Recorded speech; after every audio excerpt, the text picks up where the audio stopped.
Saudi থেকে 2 হাতে টাকা কামাই আসছি।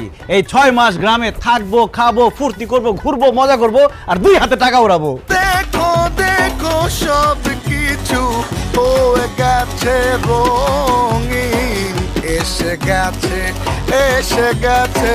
সৌদি মতিন।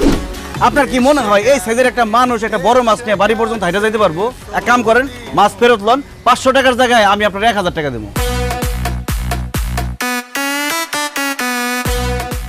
আরে মতিন ভাই কেমন আছেন? বান্ডেল দেখে বুঝছ না কেমন আছি? আলু, পেঁয়াজ, ডাল, মুড়ি, সুজি, ময়দা, আটা, সয়াবিন তেল, সরষের তেল সব ভ্যান গাড়িতে ওঠা। দেখো দেখো সব কিছু হয়ে গেছে রঙিন। তুই কি গ্রামের সব মানুষের না খাওয়া মারে বলাবি নাকি? আমি গ্রামের মানুষের না খায় এরকম গেলি। আরে ভ্যানের মধ্যে যেই পরিমাণে